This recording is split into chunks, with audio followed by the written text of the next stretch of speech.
Daily Devotion with Pastor Balla for May 22nd, 2025. Work as jealous competition, from Ecclesiastes chapter 4, verses 4 through 6.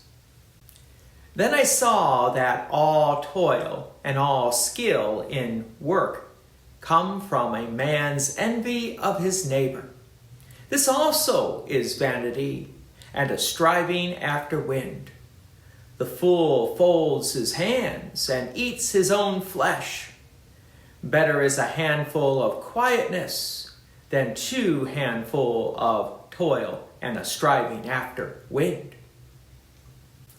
Solomon offers a somber reflection on the motives behind human labor. When we look at the world, he does not merely see hard work and diligence.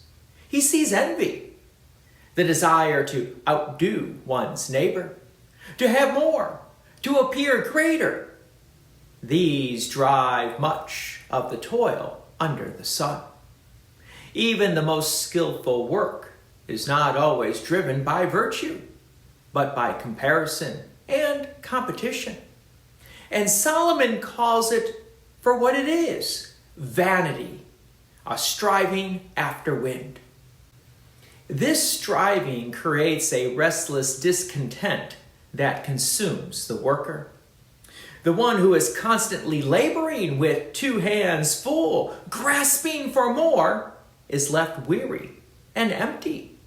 On the other hand, the fool who folds his hand and refuses to work at all brings about his own ruin.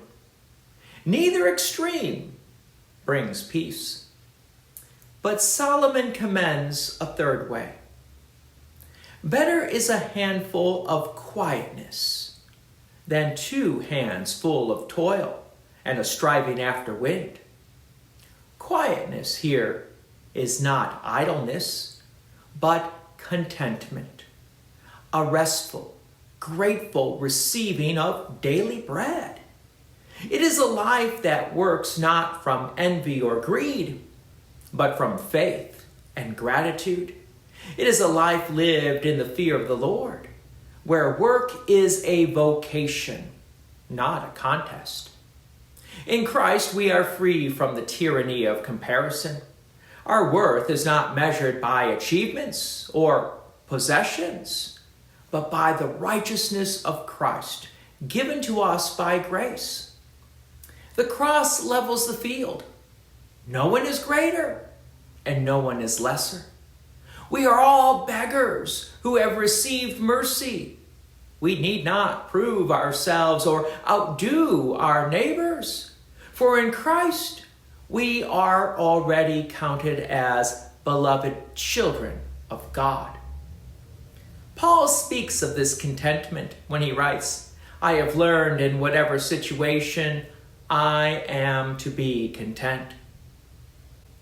This is not complacency, but peace that comes from knowing Christ. Whether in plenty or in want, whether in our labor brings recognition or goes unnoticed, our identity is secure in Christ. So let us work, not as rivals, but as servants, joyfully, diligently, and humbly. Let us not fall into the trap of envy-driven toil, nor the despair of sloth. Let us labor with a handful of quietness, giving thanks to God for the tasks He has given us today, and resting in His providence for tomorrow. God's peace and many blessings be with you, and thank you for listening. And please take an opportunity to share this message with others.